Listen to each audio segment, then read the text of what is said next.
Bienvenidos a un nuevo episodio aquí en el podcast de Contracultura, cuando hoy día es jueves 26 de junio del año 2025. Sean todos bienvenidos a esta nueva edición del programa. Voy a partir con una continuación de lo último que hablamos, porque han salido, de lo último que hablamos del último programa que subimos aquí a Contracultura, que les recuerdo se llamaba Lo que viene ahora es evitable. Tragará a Trump al pantano, un programa que fue bastante polémico. Lamentablemente muy pocas de las personas que no estaban de acuerdo con la posición que tratamos de explicarles, que era en el fondo estar en contra del conflicto, en contra de que se produciera una nueva guerra. Bienaventurados los pacificadores. El tema era ese fundamentalmente, ¿no? Y ha habido una serie de corrientes que se han levantado, que han ido en contra de la guerra, y podríamos decir con cierta comodidad hasta el momento, porque ustedes saben cómo cambian estas cosas minuto a minuto, pero es esa la facción que ha venido ganando ahora, y no los cabezas calientes, no la gente que tiene un fanatismo religioso para meterse en un conflicto bélico, porque les recuerdo que ese último programa se basaba en la opinión de muchos generales, mucha gente que conoce el tema de la guerra y por lo tanto tratan de evitarla a toda costa, y también conocen cómo se inician estas guerras. Entonces, por lo mismo y por la experiencia, también hay que entender el tema de todo lo que significa el derecho internacional, que no se puede obviar para hacer un análisis como este. Así que todo esto y mucho más vamos a ver hoy día. Tenemos un invitado especial también aquí en el programa el día de hoy. Pablo Pérez nos va a acompañar en un segmento del programa, también para poder comentar esto y otra información que viene saliendo, porque no van a querer creer la que viene ahora. No van a querer creer la que viene ahora, y eso justamente también lo vamos a ver con Pablo. Y como les digo, se ha probado que lo que nosotros les decíamos, fuera de ser cabezas calientes, estábamos correctos en la información que estábamos entregando aquí en el programa. ¿Y cómo se ha comprobado esto con la última información? Bueno, es muy simple. Resulta que una de las entrevistas, las últimas entrevistas que ha dado el juez Napolitano, que ha dado en el canal, del juez Napolitano en YouTube, lo pueden buscar. Es un canal muy, muy interesante que tiene mucha información y entrevista a varias personalidades que son expertos militares, generales retirados, coroneles, etcétera, que incluso algunos tienen acceso a Trump hasta el día de hoy y se han reunido con él. Se reunió en su momento como el coronel McGregor para evitar que Estados Unidos entrara en este conflicto. Entonces, ¿qué es lo que ha salido en esta última esta reveladora entrevista con el juez Andrew Napolitano, que les decía yo que nos da la razón en lo que nosotros le estábamos planteando, que no se trataba de tomar parte ni por Irán ni por Israel, que lo repetí como 10 veces en el programa, pero la gente parece que quiere entender lo que quieren entender. Entonces, esto fue el 25 de junio del año 2025. El periodista Max Blumenthal analizó todos los antecedentes del reciente accionar militar de Donald Trump contra Irán. ¿Qué es lo que dijo Blumenthal? Bueno, revela cómo Trump fue manipulado por asesores israelíes y información de inteligencia para poder ordenar un ataque, lo que ha sido escrito como un ataque simbólico, que tenía este nombre clave de el martillo de medianoche o el Midnight Hammer, ¿cierto? Este ataque que supuestamente, vamos a decir supuestamente porque hay versiones encontradas, buscaba destruir todo el programa nuclear iraní, y resultó ser un Midnight Scammer, como dice Blumenthal, sino que porque era como la estafa de medianoche, ¿cierto? Haciendo alusión, ya que los objetivos atacados eran túneles vacíos que no tenían ninguna relevancia estratégica. Vamos a ver esto más adelante. Así que aquí hay una manipulación evidente del Mossad. Según Blumenthal, Trump fue influenciado y principalmente por asesores israelíes, en particular por el Mossad y su director David Barnea, con el apoyo también de Ron Dermer, que él es un cercano confidente del primer ministro israelí Benjamín Netanyahu. Presionaron a Trump para que iniciara este ataque. Sugirieron además que Irán estaba a punto de suministrar armas nucleares a los hutíes de Yemen. Ese fue uno de los puntos claves de lo que no salía en la prensa en aquel entonces. Da la impresión de que esta información que tiene Blumenthal donde sugiere que Irán estaba a punto de suministrar estas armas nucleares a los huitíes en Yemen. Esto fue prácticamente el detonante y Blumenthal califica esto de absolutamente ridícula, esta información. Esta información fue transmitida a Trump por John Ratcliffe. Recordemos que él era exdirector de Inteligencia Nacional y posterior además director de la CIA, quien según Blumenthal actuó como un estenógrafo del Mossad. O sea, Ratcliffe, que muchos alegan que no tiene experiencia previa en inteligencia o en asuntos militares, sino que más bien fue puesto ahí, fue promovido por el lobby israelí, especialmente por el AIPAC y colocado en el entorno de Trump, ¿no? Esto hablan de que fue un golpe simbólico, este ataque, esta operación Midnight Hammer, este ataque a la instalación nuclear israelí en Fordow fue presentado por Trump como un golpe decisivo. Recordemos lo que decía el presidente norteamericano refiriéndose a las cadenas como CNN, que las describía como fake news. Siempre lo ha hecho, pero hablaba en referencia a este ataque, porque muchas de estas cadenas estaban diciendo de que no había tenido el impacto que estaba diciendo el presidente. Les vuelvo a decir, aquí hay información contrastada. No se puede afirmar qué fue lo que realmente pasó ahí. Hay gente que dice que que el ataque no fue lo que dice Trump, que no fue un golpe decisivo contra el programa nuclear iraní. Eso es lo que alguna de las versiones y la versión que tiene Blumenthal, por ejemplo. Pero según Blumenthal y reportes de la inteligencia, de la Agencia de Inteligencia de Defensa, la DIA, las centrifugadoras y el uranio enriquecido ya habían sido retirados previamente. Esto yo también lo escuché de varias otras fuentes. Hay imágenes satelitales y declaraciones públicas de Irán que confirmaron esto. Hay expertos israelíes que calificaron el ataque como simbólico. Hay otros que lo han calificado de político, un ataque netamente político.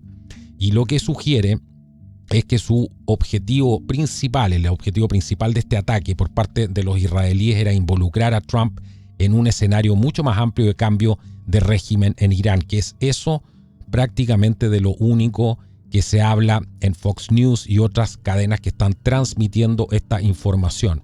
Esta compilación que les estoy comentando aquí es de freiewelt.net, que hizo yo apenas leí esto, dije, bueno, esto es tal cual como lo que nosotros estábamos afirmando en el programa anterior, que aquí había líneas que no se podían cruzar, que esto era absolutamente peligroso. Así que los israelíes están calificando este ataque como simbólico. Lo que sabemos es que lo que se está empujando fuertemente es el cambio de régimen y esto no estaría dando resultado. Aquí hay una falta de pruebas de una amenaza de armas de destrucción masiva que llevó a Trump a no intentar siquiera convencer, dice Blumenthal, a la opinión pública estadounidense con una justificación detallada. Ahora, aquí es súper importante entender ese punto con la cabeza y no con las emociones. Cuando se habla de que no hay pruebas, cuando se habla de la falta de pruebas, es porque no las hemos visto. Lo que sí hemos visto son declaraciones de Netanyahu, por ejemplo, de que era inminente, pero eso también lo ha estado diciendo hace 30 años. Las pruebas concretas, fotos satelitales o cosas de ese tipo, donde podamos ver, ¿cierto? O videos, no, hasta ahora no hemos visto eso. Entonces, por supuesto, eso despierta el escepticismo de muchos que presenciaron lo que pasó durante la época de la guerra de Irak, ¿no? Que se entró en un conflicto de esta misma magnitud, pero sin ningún tipo de pruebas. No hay la opinión pública no ha conocido, la opinión pública del mundo y la estadounidense no ha conocido ni ha tenido una justificación detallada de esto. Así que, ¿qué es lo que está pasando ahora? Las reacciones en Estados Unidos han sido muy divididas. Aquí estamos hablando de todo el movimiento America First, donde hay gente como Tucker Carlson, Steve Bannon, se distanciaron de Trump y lo han acusado de traicionar los principios del movimiento. ¿Cierto? Lo han comparado con algunos belicistas y hay muchos que han criticado el ataque como inconstitucional incluso. Otros han ido mucho más lejos. Otros han señalado que Trump había perdido el apoyo de muchos de sus seguidores de MAGA y la opinión pública estadounidense, según Blumenthal, está cansada. Ese es el punto. La opinión pública está cansada de esta guerra sin sentido. y ha mostrado muy poco entusiasmo. Fíjense ustedes, hay una encuesta de la CNN que reveló que solo el 20% de los republicanos menores de 45 apoyaron este ataque. Así que Blumenthal, ¿qué es lo que hace? Él enfatiza que Israel buscó con este ataque arrastrar a Estados Unidos a un conflicto mucho más amplio. Eso lo están diciendo prácticamente todos los expertos que quieren evitar a toda costa entrar en un conflicto, ¿no? Bienaventurados los que buscan la paz. En ese sentido, quieren evitar este conflicto más amplio con Irán, entendiendo la complejidad de esto para poder, ¿cierto? Y lograr un cambio de régimen. Entonces, este plan se dice que hasta el momento ha fracasado porque Irán se ha unificado por este ataque, ha mostrado una fuerte cohesión nacional, a pesar de que también hay una gran oposición dentro del mismo régimen, mientras que los canales de medios occidentales e israelíes, ¿qué es lo que ha pasado? Han perdido credibilidad.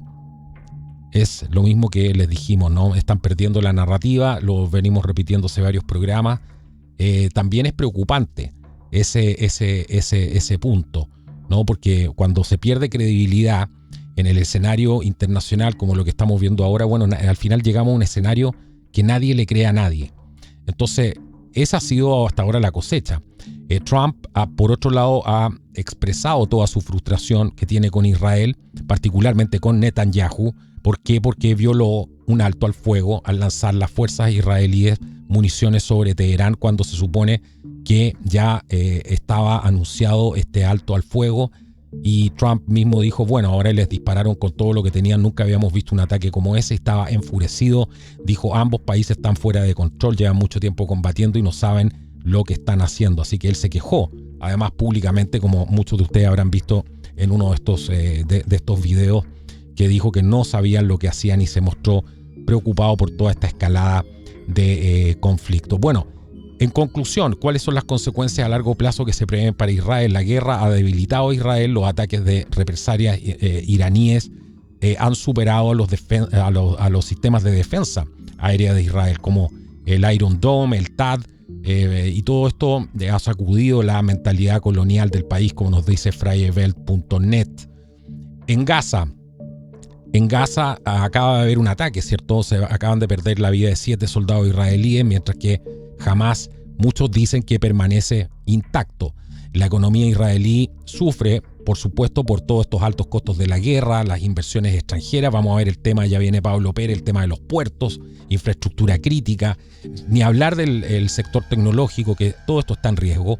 Y Blumenthal además ha mencionado lo que él denomina la teoría de la telaraña. O sea, en realidad es de Hassan Nasrallah, esta teoría de la telaraña que sostiene que la presión militar sostenida desgasta a la sociedad israelí y fuerza y las cohesiones políticas. Vamos a hablar también de ese punto que nadie quiere tocar, el tema de la crisis que está enfrentando Netanyahu y por qué Netanyahu habría querido, que esa es otra de las teorías que han surgido, por qué habría querido atacar justo en este momento. Así que Netanyahu lo que sí está enfrentando es una inminente crisis política porque su coalición ha perdido el apoyo y el país está dividido. Entonces, ¿cuál es la conclusión de todo esto? Según Blumenthal, esto es un juego absolutamente peligroso porque el ataque de Trump además ha desestabilizado la región al destruir el régimen de inspecciones de esta agencia de inspección nuclear, la IAEA, perdón. Irán podría ahora retirarse de este tratado de no proliferación de armas nucleares y podría acelerar su propio programa nuclear. Así que, por otro lado, en Estados Unidos ha crecido toda esta indignación por la manipulación de los actores extranjeros, que es un punto clave. Eso es lo que hay que entender y lo que ha generado más indignación y lo que ha hecho que explote de alguna manera desde adentro ciertas facciones, ¿no? ¿Cierto? Ha habido un descontento dentro del movimiento MAGA. Incluso muchos estaban llamando y diciendo que Trump era fake, que mucha de la gente que estaba llamando a la cordura, a la paz, que no estaban por la guerra, eran fake y que la verdadera gente del movimiento Trump en realidad eran Netanyahu y compañía y los belicistas. O sea, a ese nivel estamos llegando. Esta indignación ha crecido producto de toda esta manipulación de los actores extranjeros. La comunidad de inteligencia, ni hablar, está molesta además por el manejo de la información por parte de Trump. Hay también opiniones encontradas ahí. Por eso toda esta información es para que ustedes se formen una opinión de lo que realmente puede estar pasando, y a medida que esto va avanzando vamos a saber más. Pero en conclusión, Netanyahu no solo le falló su objetivo de lograr este cambio de régimen en Irán, sino que también perdió el apoyo de una parte de la opinión pública estadounidense, que esa es una cosa clave, que también les dijimos que ese era el tema que iba a empezar a suceder ahora y que por supuesto iba a hacer que el futuro fuera incierto. El análisis de Blumenthal yo creo que es bastante racional, no está tomando partido como ven, sino que está criticando, ¿cierto? Está viendo quiénes han sido los ganadores y los perdedores aquí en este análisis que hace este periodista Blumenthal, y muestra por supuesto lo que nosotros también decíamos, cuán peligrosa puede ser toda esta interconexión de intereses geopolíticos y además de desinformación en todo esto. La guinda de la torta. ¿Quieren saber cuál es? Y esto muestra mucho más el punto que nosotros queríamos hacer desde un principio. ¿Saben cuál es la guinda de la torta? Que cuando Trump anuncia la paz, ¿no? Porque hay que darle el crédito por todo eso, Trump aún no nos ha decepcionado, sino que se ha manejado dentro de esta cosa tremendamente compleja. Pero ¿saben cuál es la guinda de la torta? Cuando anuncia Trump la paz, la inteligencia estadounidense del Estado Profundo está afirmando ahora, escuchen bien, que Pakistán está construyendo un misil balístico intercontinental nuclear. Esto fue, escuchen, el mismo día que Trump anunció el fin de la guerra.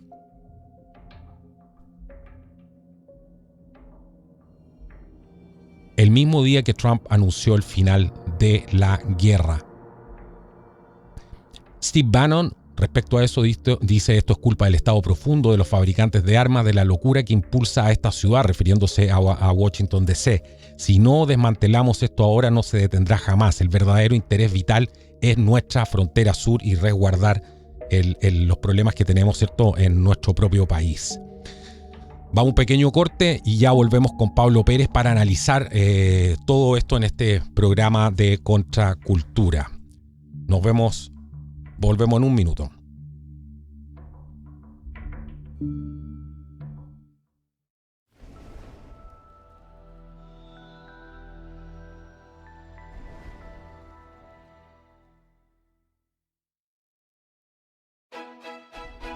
Bueno, y ahora tenemos una promoción exclusiva. Entra ahora a www.contraculturatv.com, disfruta de todos los programas sin interrupciones, sin comerciales y además contenido exclusivo, y obtén un 50% de descuento utilizando el código CONTRA. Exacto, tienes que entrar, pincha en el plan Insider y luego en el checkout utilizas el código CONTRA y está listo. Ya tienes un 50% de descuento en esta imperdible oferta de lanzamiento. No dejes que la verdad te encuentre. Entra ahora a www.contraculturatv.com.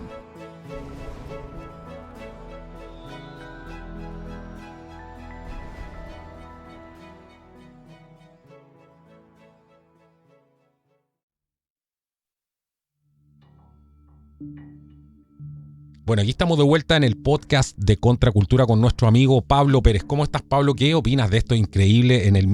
Imagínate, esto fue en el mismo momento, el mismo día que Trump anunció el final de la guerra, salen ahora, la inteligencia estadounidense está afirmando que Pakistán está construyendo un misil balístico intercontinental nuclear con la capacidad de prácticamente atacar a Estados Unidos. O sea, hay un nuevo riesgo inminente ahora. Pablo, bienvenido. Hola Carlos, ¿cómo estás?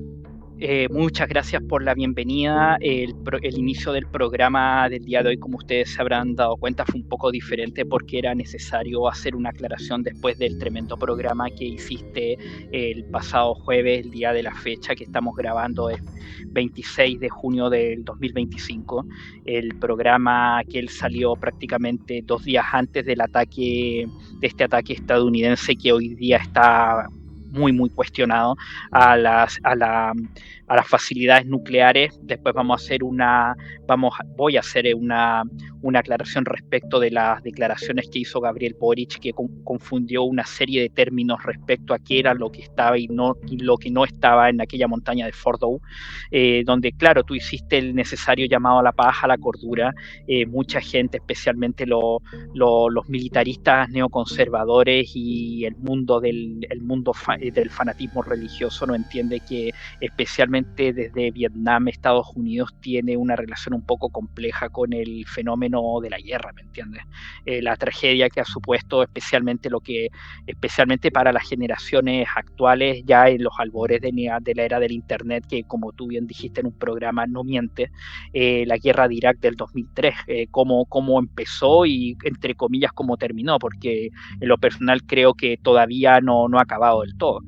Y pasando al tema, la pregunta que tú me dijiste, tiene mucho sentido considerando que el gran valedor estratégico que tiene Pakistán prácticamente desde la década del 60 en el sudeste asiático es China. China comunista, para que hagamos la distinción, la República Popular China. Es el gran valedor de Pakistán en estos minutos, prácticamente desde la década del 60.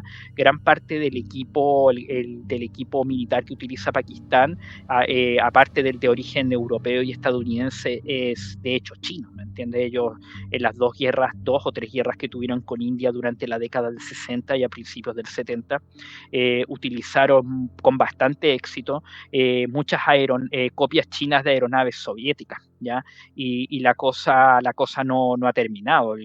Es más, a menudo nosotros tenemos una imagen un poquito equivocada de lo que, y yo de hecho yo asumo voy a asumir el error por algo que hice en el programa que yo pienso que va a pasar a la historia de Contracultura, que grabamos prácticamente 2 horas antes del inicio de la ofensiva israelí, que ellos le llamaron el despertar del león, donde dije que las filmaciones, todo el material que venía de Irán sobre su despliegue tecnológico había que tomarlo un poco con una pizca de sal, porque no sabíamos si eran mockups o maquetas, como se les llama en el argot militar, o efectivamente eran reales, y ya los ayatolás nos han dejado claro que ellos no estaban bromeando.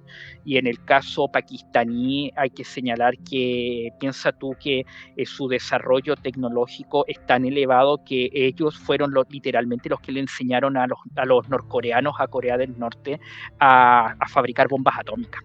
Ya de hecho, un pequeño paréntesis para que la gente entienda lo complejo de la situación. Durante la década del 60, Corea del Norte tuvo varios intentos infructuosos de levantar su industria nuclear, incluso con algunos accidentes más o menos complejos. Y fue por aquel entonces cuando, en un acto de realismo político frío, tremendamente frío, el entonces líder norcoreano Kim Il-sung recurrió a la ayuda de Pakistán, que claro, tienen diferencias ideológicas tremendas, un estado declaradamente islámico, más un estado ateo, pero como es Corea del Norte, pero ambos unidos por la animadversión al enemigo común, que son los Estados Unidos.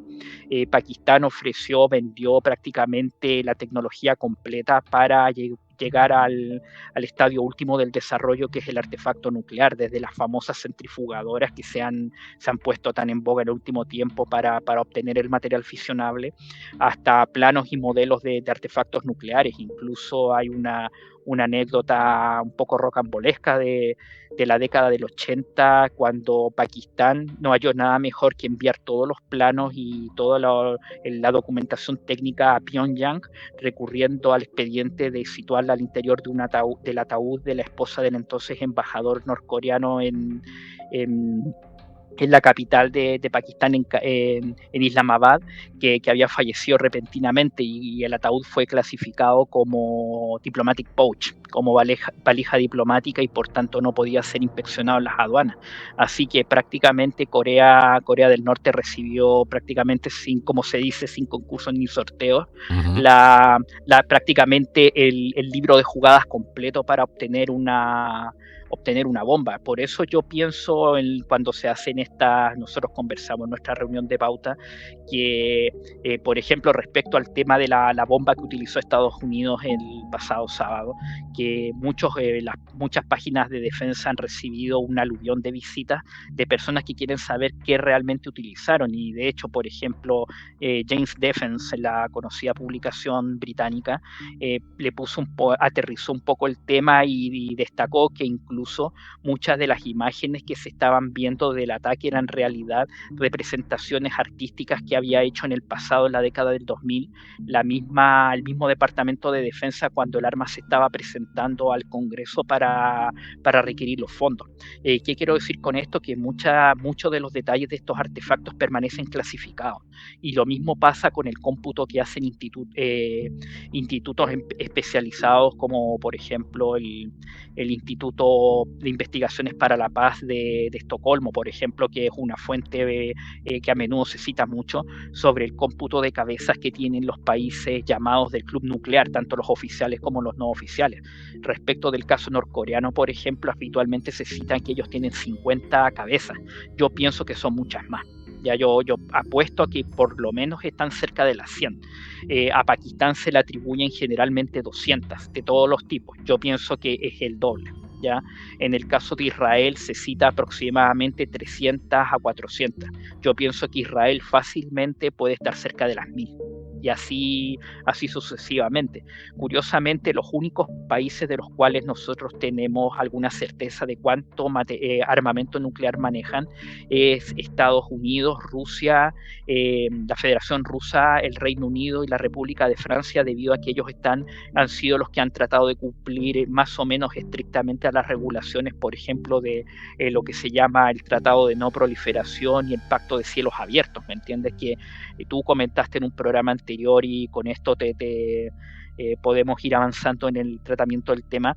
Esos tratados fueron tremendamente comprometidos por la estupidez que cometió Zelensky y sus generales de atacar hace ya 3 o 4 semanas atrás las bases de los bombarderos nucleares soviéticos Tupolev 95 en el corazón del país euroasiático. Exactamente, lo que a mí más me llama la atención es que justo ahora empiezan con este otro, la inteligencia estadounidense ahora cree que Pakistán está, o sea, siempre hay una amenaza inminente, ¿cierto? Siempre hay un conflicto inminente.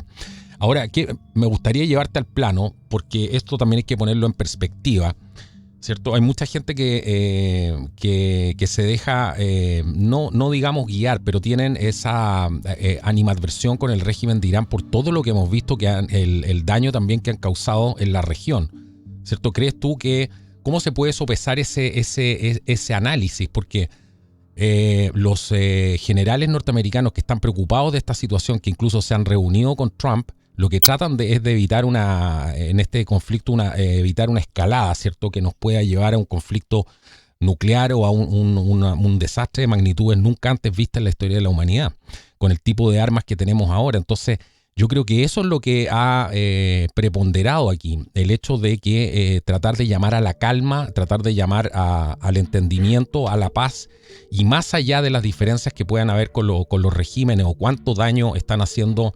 Por ejemplo, en Latinoamérica, la asociación que tienen con gobiernos como Cuba, Venezuela, etcétera, todo eso que hemos visto durante este tiempo. Acuérdate, el avión también, este avión iraní que llegó a hacer supuestamente estos trabajos para el gobierno de Boric, ¿cierto? Que ha sido muy cuestionado en Argentina. También por el Departamento de Estado norteamericano, que finalmente terminó incautado este avión, este Jumbo 747 en aquella época. Pero a lo que van aquí esta gente que realmente tiene experiencia en estos temas es a evitar el conflicto y a evitar esta escalada más allá de todo lo otro que hay que podamos ver a simple vista. Cuesta sopesar eso, ¿eh? Me da la impresión. Exactamente, mira, voy a hacer si tú lo ves así, un comentario de tipo más bien sociológico, y después vamos a entrar al tratamiento de lo que es propiamente la información concreta que pides. especialmente en los últimos 20, 40 años, si tú lo quieres poner, porque dentro de los análisis que uno hace, yo en lo personal culpo mucho, por ejemplo, al fenómeno, el auge de los videojuegos, de la videoentretención. La industria cinematográfica también ha tenido mucha culpa de esto. Recuerda que nosotros conversamos largamente de este tema cuando en noviembre del 2022, cuando estudiamos la visita a Chile de la economista Mazzucato, Mariana Mazzucato, cuando tratamos el concepto del fascismo sociológico. Desde finales de los 80, especialmente a los más jóvenes, se les ha hecho creer de que la guerra no es mucho más que una suerte de paseo por el bosque, una suerte de excursión campestre de fin de semana. Siento que ya en esa época Estados Unidos estaba con mucha dificultad superando las consecuencias de lo que se llamó el síndrome de Vietnam. ¿Me entiendes tú? Una generación completa que de hecho es la generación de mi padre, que él nació en la década del 50, los jóvenes que tenían 18 años a mediados de los 60 que les tocó ir como conscriptos a pelear a Vietnam y que muchos de ellos jamás pudieron incorporarse, a volver a lo que se llama hacer el retorno a la vida civil. Como paréntesis, hoy día mismo en Estados Unidos, en Florida, fue ejecutado un hombre de casi 76 años, creo que veterano de Vietnam, que sufría del síndrome de estrés postraumático, que jamás, nunca pudo reintegrarse a la vida civil y dio muerte a 3 personas en el año 1976 en Florida, ¿me entiendes? Y de hecho el caso hizo historia en Estados Unidos porque fue el hombre que más tiempo pasó en el corredor de la muerte. Y justamente los abogados, sociólogos, etcétera, estudiaron este tema justamente en relación a las tragedias sucesivas que ha vivido Estados Unidos, la guerra de Vietnam, la guerra del Golfo del año 91, la operación Tormenta del Desierto, y luego lo que fue la invasión del 2003, de cómo una cohorte importante de quienes participaron en ese conflicto nunca pudieron incorporarse, volver a la vida civil, ¿me entiendes? Por ejemplo, sin ir más lejos, la tragedia de lo que se ha llamado la pandemia de los opioides en Estados Unidos tiene un nexo importante con lo que fue la situación de los veteranos que volvieron lesionados de Irak ya a partir del año 2003-2004. Efectivamente, ese es el comentario que hay que hacer, que el punto que hay que destacar a las personas que llaman a la guerra sin más ni más, muchas veces escondiéndose en argumentos falaces que son necesarios mantener fuera de la discusión. Ahora, yendo al punto concreto, efectivamente hay que reconocer que Irán, voy a usar una expresión que puede sonar un poco castiza, tal como lo ha sido Cuba desde la década del 60, Irán es el perro rabioso no solamente de la zona donde están ellos del Golfo Pérsico, sino en general de todo el Oriente Medio. Y desgraciadamente eso se debe, nuevamente tenemos que desgraciadamente recurrir a la religión. La política y la religión hacen una mala combinación. Los rusos lo vivieron en carne propia en Afganistán en la década del 80, pero desgraciadamente la visión que tiene el chiismo y en particular los ayatolas iraníes es la de una yihad permanente, ¿me entiendes tú? Ellos mismos, sus medios de comunicación, por ejemplo, Exactamente.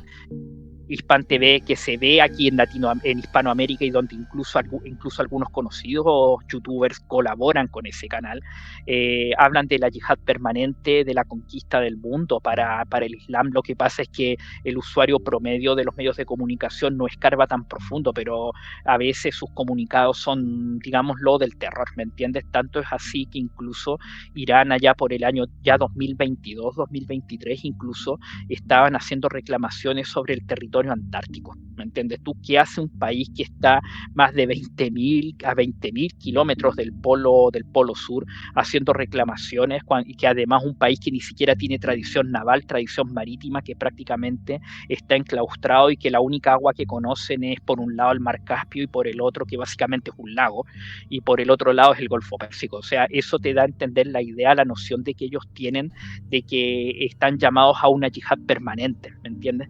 Y por el otro lado tú tienes el caso del Estado de Israel, que especialmente la derecha religiosa y los nacionalistas laicos, como es el caso del señor Netanyahu, por ejemplo. De hecho, duele un poco la boca tener que llamarlo señor, pero desgraciadamente hay que respetar su investidura como jefe de gobierno. Juegan con la psiquis del pueblo de Israel, hablando de lo que ellos llaman también un concepto del que se habla muy poco en Occidente, el tercer holocausto.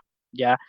Para ellos el primer holocausto fue la, la, lo que fue la guerra judío-romana de que terminó con la destrucción de Jerusalén en el año 70 de nuestra era. El segundo holocausto es el que todos conocemos, los episodios que ocurrieron a partir del año 1933 en Alemania y del 39 en el resto de Europa. Y el tercer holocausto, lo que ellos llaman tercer holocausto, sería la destrucción del Estado de Israel a manos de los países musulmanes, ¿me entienden? En particular Irán y algunos proxies. Y ese es una idea fuerza que incluso provoca bastante temor, incluso entre lo que se llama el mundo laico, ¿me entiendes tú? Los no practicantes, que en Israel curiosamente son la mayoría, ¿me entiendes? Son la mayoría, pero ya evocar las imágenes de la década de los 40, de los campos de prisioneros recién liberados, que algunos de los cuales hasta el día de hoy están en Europa como museos a cielo abierto, provocan temor incluso entre propios y ajenos, ¿me entiendes tú? Y eso lleva a muchas personas a darle un manto de racionalidad, de considerar que el señor Netanyahu y su gobierno en cierta medida están haciendo bien al precaverse de las amenazas iraníes, teniendo que recurrir incluso a acciones armadas.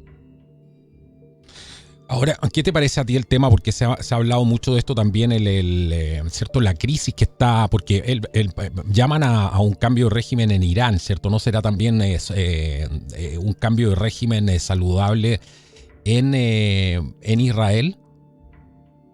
Exacto, mira, vamos a dividir el tema en dos partes porque, mira, te voy a ser muy honesto, yo a Irán, yo como Pablo Pérez asumo lo que voy a decir porque algunos comentaristas, analistas están dando sus alternativas. La verdad de las cosas es que yo no le veo alternativa de gobierno viable a un Irán del futuro sin los ayatolás. Te hago el comentario. Como ustedes saben, hasta el año 1979 ese país fue una monarquía que era regida por el entonces, falleció 2 años después, en 1981 en el Cairo, el Shah Mohammad Reza Pahlavi.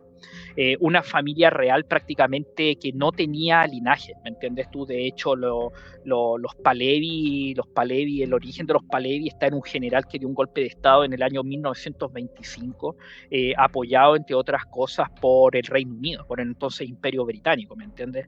Después el hombre en 1941 fue removido del trono por soviéticos y británicos cuando ya el hombre ya bastante mayor comenzó a manifestar simpatías por los nazis. Se produjo lo que se llamó la Operación Y, ese fue el nombre que se le dio, la invasión ruso-británica de Irán, e instalaron en el trono al entonces jovencísimo, había acabado de cumplir los 18 años, Mohammad Reza Pahlavi, ¿ya?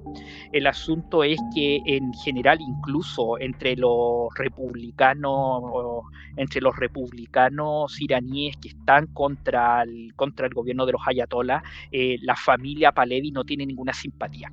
En general, es uno de los errores que, por ejemplo, aquí, mira, aquí es donde es bueno no mezclar las cosas. Por ejemplo, en España, sin ir más lejos, la revista Hola, la conocida revista Hola, que es un medio que se dedica básicamente a las noticias rosas y al mundo de la realeza, está dando opiniones de geopolítica, avalando el retorno del hijo de Mohammad Reza Pahlavi, Ciro Reza, que es un hombre de casi más de 60 años, muy conectado a Estados Unidos, recibió preparación como piloto de combate en ese país en la década del 70, un muy buen piloto. También tiene estudios en política internacional y otras cosas que en teoría lo harían bastante hábil como para ser, entre comillas, un monarca constitucional, un poco imitando el modelo que existe en España o en el Reino Unido. Pero resulta que la familia Reza prácticamente Reza Pahlavi no tiene ningún apoyo en Irán, ni siquiera entre los aperturistas que piden, entre comillas, una suerte de deshielo islámico en Irán, ¿entiendes?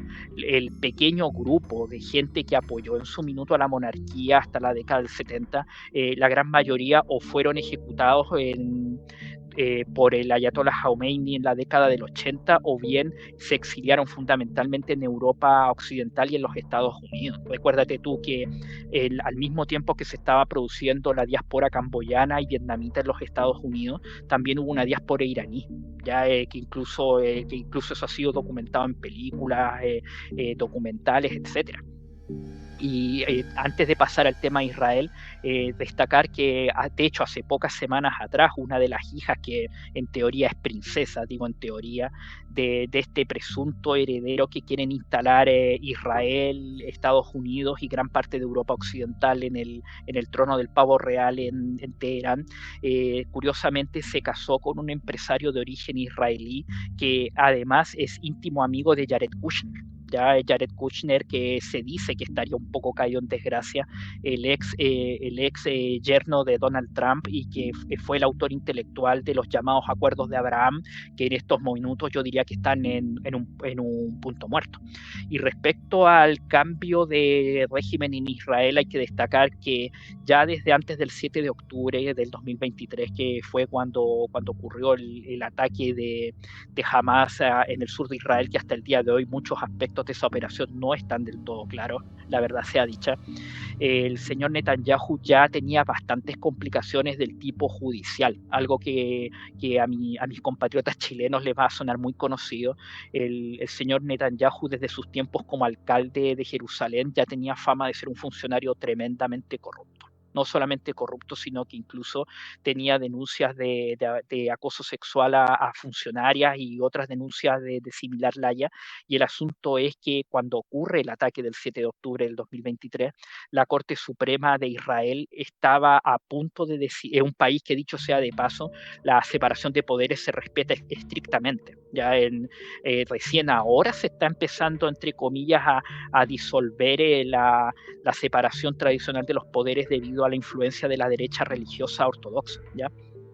El asunto es que para esa fecha se estaba decidiendo la suerte de Netanyahu a través de una suerte de desafuero que eventualmente iba a terminar con su destitución y su procesamiento y eventualmente iba a terminar con él en la cárcel. Recuérdate que hacía poco, o sea, no hacía poco, en la década del 2000, otro primer ministro israelí, Ehud Olmert, también terminó efectivamente preso, algo que aquí en Chile no hemos visto, justamente imputado y condenado por delitos también de acoso sexual y de corrupción administrativa. Y justamente cuando la Corte Suprema, incluso además todos los días sábados estaban habiendo protestas muy masivas, fundamentalmente en Jerusalén, en Beersheba y en Tel Aviv, ¿ya? Ocurre el ataque, se produce una suerte de efímera unión sagrada alrededor de la figura de Netanyahu que se desmorona rápidamente. Ya en diciembre del 2023, los cuestionamientos hacia su persona y hacia el manejo que estaba haciendo de la campaña en Gaza ya eran bastante potentes en su propio país. Y resulta que en la semana anterior al ataque, a la ofensiva que ellos llamaron Despertar del León contra Irán, se iba, y fue algo que nosotros conversamos, estudiamos en la reunión de pauta, se iba a decidir si iba a celebrar un voto de no confianza en su contra, que eventualmente iba a terminar con la convocatoria a elecciones generales, puesto que fuera del propio Netanyahu en su partido, el Likud, que es un partido que podríamos con más o menos en las coordenadas chilenas ponerlo un poquito más a la derecha de Chile Vamos, y con los partidos religiosos, que son muchos, muy minoritarios, pero cuando tú los juntas en coalición forman un buen caudal electoral, no tenían otro personaje para instalar en sustitución de Netanyahu, y por lo tanto se iba a tener que convocar necesariamente a elecciones generales, y esas elecciones iban a ser ganadas por una suerte de gran coalición que comprendía a la izquierda laborista israelí, a algunos partidos de intereses particulares, por ejemplo, partidos ecologistas, partidos regionales, y a una derecha más razonable que es representada por personajes como, por ejemplo, Benny Gantz, ¿me entiendes tú? Que en el pasado ya durante un corto tiempo ocupó el cargo de primer ministro durante algunos meses, ¿me entiendes? Y curiosamente, cuando se estaba decidiendo esta situación en el Parlamento local, se anuncia inopinadamente, de hecho, recuérdate tú que cuando grabamos nuestro último programa sobre este tema, estaba muy fuerte el rumor, venía desde Ankara, la prensa turca cercana al gobierno de de Recep Tayyip Erdogan había soltado el rumor de que era inminente un ataque israelí contra Irán, y efectivamente ocurrió 2 horas después que nosotros terminamos de grabar aquel programa. Así que en estos minutos, para cerrar un poco el tema, prácticamente desde ya el año 2018-2019 la población israelí está pidiendo un cambio de gobierno, un viraje de la situación política.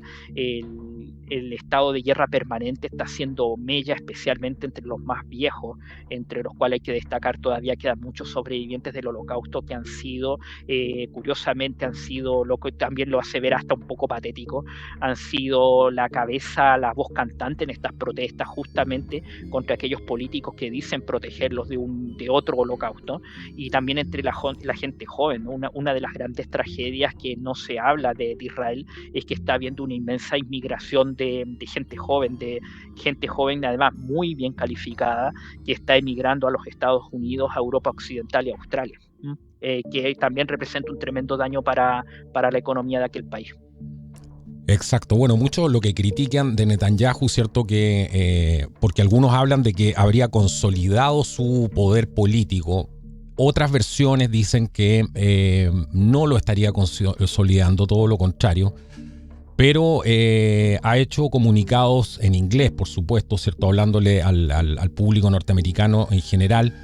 Y muchos han criticado que su gobierno está aprovechando, ¿cierto?, todas estas, digamos, las circunstancias de la guerra para lo que decías tú, reprimir la protesta pública y también impulsar toda esta agenda constitucional radical que pone en entredicho, ¿cierto?, la separación de los poderes del Estado, especialmente el poder judicial, y además promover toda la visión geopolítica que tiene para Medio Oriente, ¿no? Por algo lo llaman el mago, por las capacidades que tiene para poder salir de las crisis, ¿cierto? Entonces, yo no sé si él estará consolidando, no sé cuál es tu opinión respecto a eso, si estará consolidando con esto le jugará a favor, o crees tú que le jugará en contra todo esto que acabamos de ver, que todavía no se ha terminado, ¿no? Porque con este alto al fuego tampoco podemos decir que esto no va a seguir, o no se van a reiniciar las hostilidades en un futuro cercano. No sé cómo lo ves tú respecto al apoyo de Netanyahu y a la consolidación de su visión. No,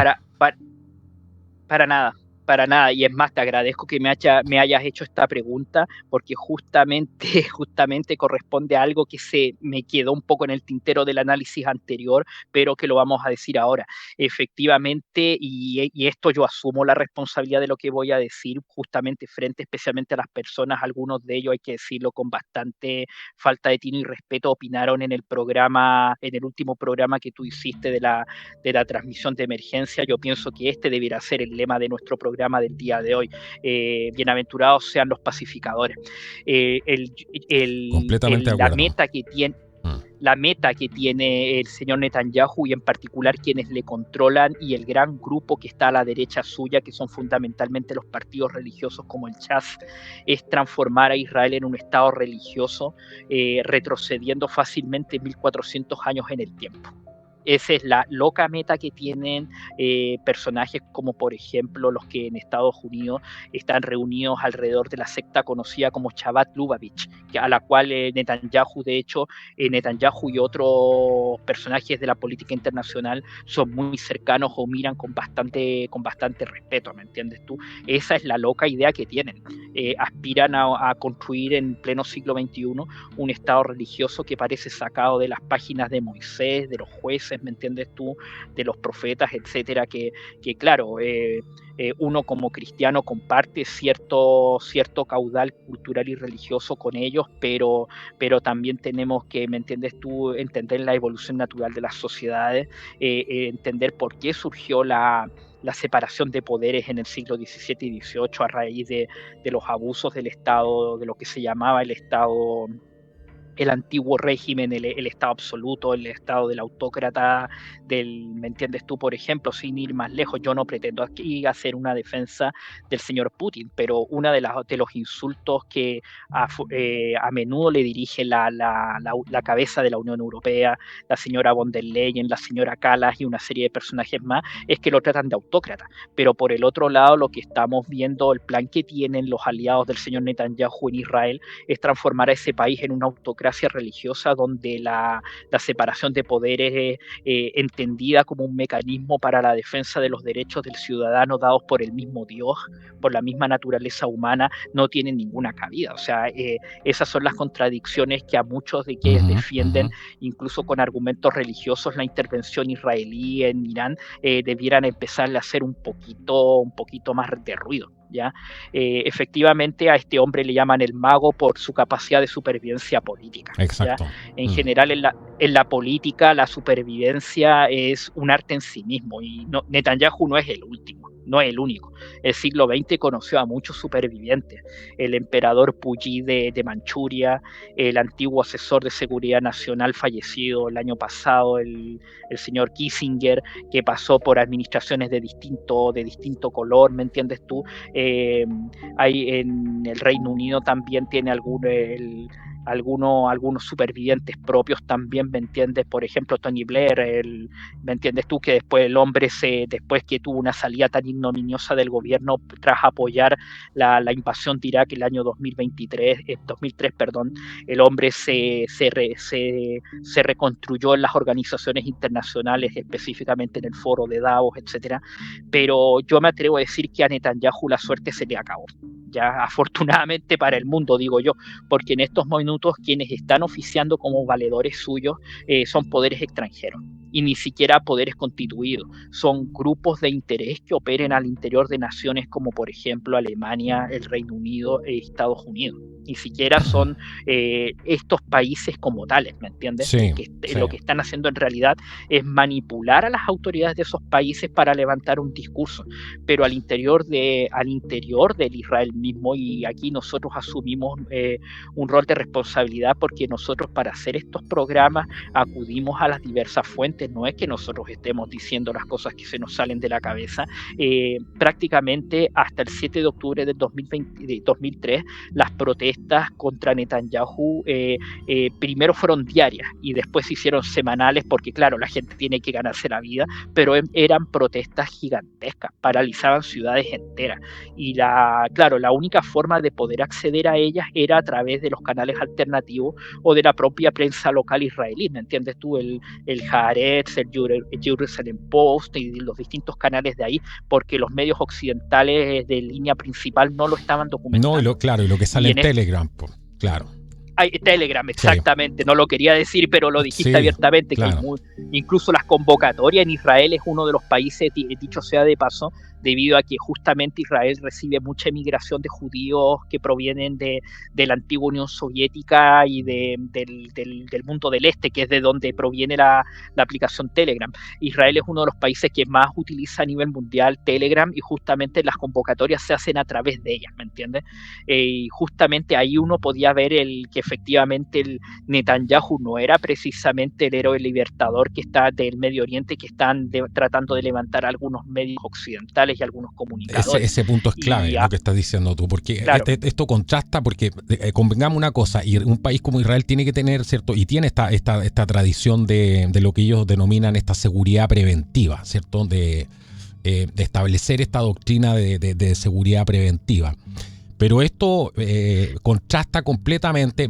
Es un país que tiene muy pequeño, muy poca población, muy poca profundidad estratégica, ¿cierto? Hay una serie de enfoques y eso se puede entender perfectamente. De hecho, Chile es muy parecido a Israel en ese punto, mira, ¿no? Entonces eso desde el punto de vista militar yo lo puedo entender. Ahora, lo que me gustaría a mí entender y es cómo contrasta el enfoque de Netanyahu, ¿cierto?, con otros líderes de la era de los acuerdos de Oslo, de los años 1990, los 2000, Rabin, Pérez, Barak, que tenían otro tipo porque da la impresión de que priorizaron la diplomacia por encima de toda esta presión coercitiva y este tema de la confrontación perpetua, que es lo que nos está invitando Netanyahu y está validando, ¿cierto?, esta estrategia, y tampoco no lo ves con un compromiso de reconciliarse, ¿cierto?, con el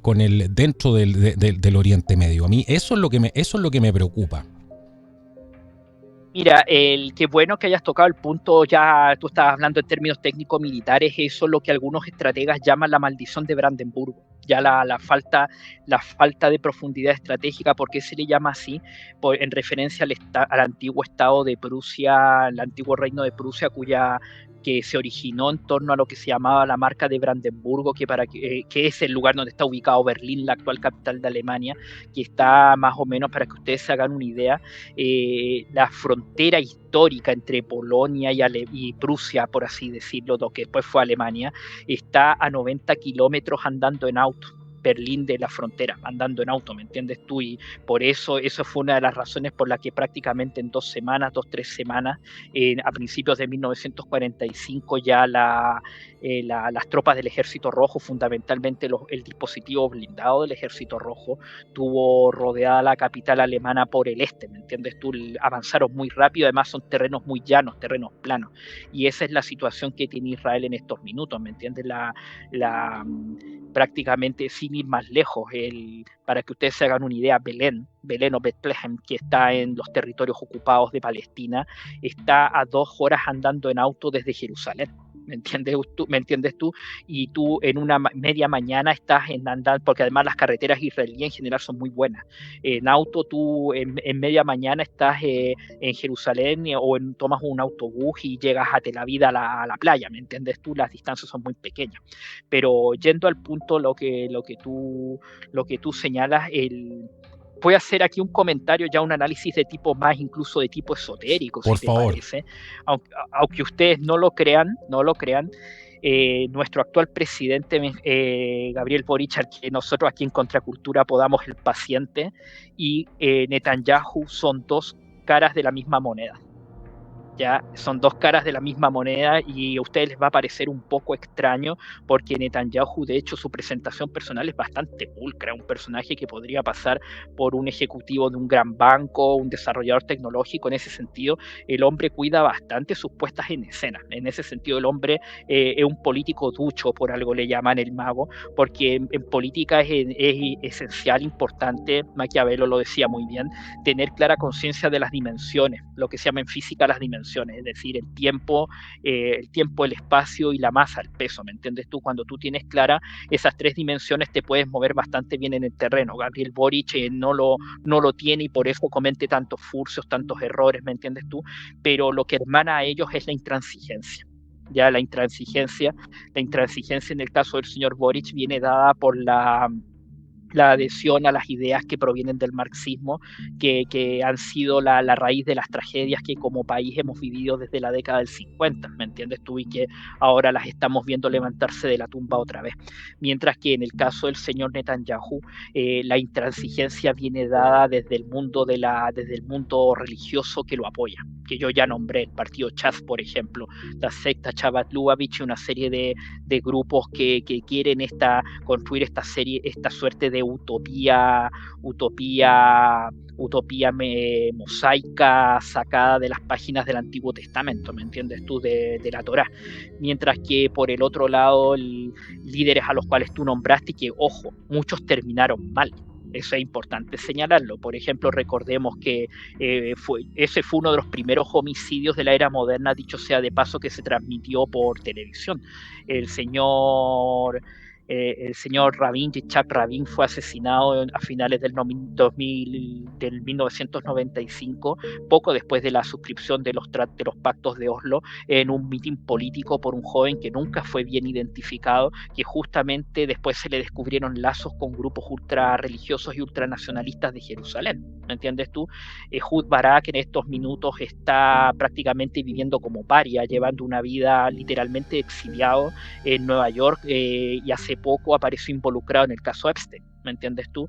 Y ojo que Ehud Barak tal como Netanyahu, bueno, la carrera, si bien es cierto, Benjamín Netanyahu perteneció a una de las unidades de élite de las Fuerzas Armadas de Israel, a lo que se llama el Sayeret Matkal, ¿ya? En realidad el héroe de la familia era su hermano, Jonathan, que como ustedes saben fue quien encabezó la liberación de los rehenes en Entebbe en el año 1976, lo que se llamó la Operación Trueno, que condujo, entre otras cosas, al poco tiempo después a la caída del dictador Idi Amin Dada. Pero muchos comentaristas israelíes señalan, creo que incluso en alguna ocasión hasta el propio juez napolitano hizo este comentario, Netanyahu siempre ha vivido desde sus inicios en la política como alcalde de Jerusalén en la década del 80, ha vivido a la sombra de su ilustre hermano mártir. Y es algo que se dice desde el punto de vista de su universo mental, lo ha marcado bastante. ¿Ya? En cambio, los líderes que tú nombraste, como Pérez, Rabin, en el pasado Mohammed Begin, Menachem Begin, recuerdas tú que fue el que firmó los pactos de Campo David en 1979, perdón, con el señor Sadat de Egipto, que Sadat de hecho pagó con su vida ese acto de realismo político, porque su crimen fue de hecho ejecutado por la hermandad musulmana y por los maestros de Osama Bin Laden. Date cuenta aquí cómo van enlazando distintas cadenas. Claro. Exactamente. Todos ellos en el pasado fueron muy intransigentes, ¿me entiendes tú? Menachem Begin y Pérez vinieron del mismo mundo donde estaba Golda Meir, de donde vino el recordadísimo, ¿no? Los que tienen más años lo recordarán por su parche en el ojo, ¿cómo se llama el general? Ay, justo ahora se me olvidó el nombre, que fue ministro de defensa en su minuto de la señora de Golda, Moshe Dayan, sí, etcétera, ¿me entiendes tú? Pero muchos de ellos, el prototipo de ese personaje que realista, que sabía medir el peso o la masa, la distancia y los tiempos, era justamente la señora Meir. Ella en algún minuto tomó decisiones bastante drásticas, como por ejemplo incluso ordenar movilizar las pocas ojivas atómicas que Israel tenía en 1973, cuando ese país fue atacado prácticamente por la Liga Árabe, lo que se llamó la Guerra del Yom Kippur, pero también tuvo el realismo suficiente para reconocer de que su país no podía vivir en un estado de guerra permanente y que las conversaciones eran necesarias. De hecho, eso marcó el distanciamiento del gobierno de personajes como Alon, como Alon, el general Alon, el general Dayan, y otro personaje que muchos consideran el mentor de Netanyahu, el que falleció hace algunos años atrás después de permanecer un largo tiempo en coma, y que es considerado el autor intelectual de la matanza de Sabri Chatila en la década del 80. Este personaje es tampoco que también ocupó en su momento el cargo de primer ministro de Israel, pero que también prácticamente antes de tener este accidente cerebrovascular que lo tuvo largo tiempo en estado de coma, el hombre ya en cierta medida, cuando se estaba viendo un poco la luz al final del túnel, se transformó un poco en un paria, porque para la sociedad israelí era visto como un intransigente. Pero desgraciadamente a nivel internacional, al menos en el Medio Oriente, porque a muchos a Trump le han colgado el San Benito de intransigente, y yo no creo que lo sea tanto. Por algo el hombre escribió un libro que se llama El arte del trato. Desgraciadamente en el Medio Oriente estamos viendo la hora de los intransigentes. ¿Me entiendes tú? Los grandes pacificadores del pasado, desgraciadamente, ese pasaron es el punto. Un poco, eso es lo que hace que la situación sea tan peligrosa. Exactamente. Mira, si me permites el punto. Por favor. En el caso egipcio, cuando el tío Jorge planeó lo que se llamó la primavera árabe en 2011, en donde uno de los primeros lugares donde entre comillas funcionó fue en Egipto, y funcionó mal, porque en realidad lo único que hizo fue traer al poder a la hermandad musulmana, que instaló a uno de sus hombres, a Mohamed Morsi, que tuvo que ser derrocado en un acto de realismo político por el actual presidente egipcio, el general Sisi, que muchos incluso comparan. Yo aquí voy a tirar un piscinazo, como se dice en el fútbol. El general al-Sisi muchos lo comparan con el general Augusto Pinochet. ¿Pero por qué? Por el tremendo realismo que el hombre ha tenido.